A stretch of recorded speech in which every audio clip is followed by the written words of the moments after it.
Welcome everyone, my name is Bill Stevens. Today we're going to get into the world of Google, in particular Google search. Google's mission is to organize the world's information and, well, make it accessible to everyone.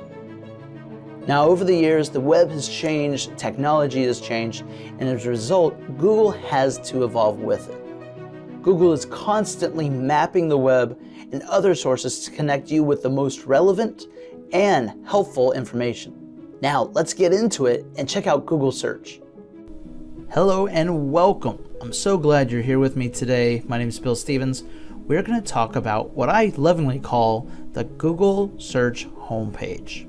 And this is where everything basically began, with Google getting under their belt a workable search engine for the masses. So if we look around on this dashboard, you'll see this search bar right in the middle. I'm sure everybody who's seen this before at one point or another. You have the basic Google search button and the I'm feeling lucky button. On this homepage, you also have a couple other things. Since we're in Google Chrome, you also notice my account, which is up here in the upper right hand corner. This allows you to access other apps and also allows you to remember cookies. Basically, it's memory bytes, so if you ever put in a password or something of that nature, Google remembers you. Okay. You also have Gmail, which is another one of the foundational components to Google, and images, and all of, or we call this the three pancakes. That's what I call, people call it different things, and it's really that simple. Certainly, you notice my screen is black. I have blacked it out, but you can change the settings. In fact, let's talk about the settings. If you go to the bottom here on this home page, you go to the bottom right, you see settings. There's a whole bunch of different options. You can certainly change them and customize them. I'm going to go to the basic search settings. And you notice we can filter things. A lot of people don't think about doing this. You can certainly have, when you look up something, you can have many more search results than the default 10. By doing 10 though, your search engine actually works faster. Google search works faster if it stays on 10.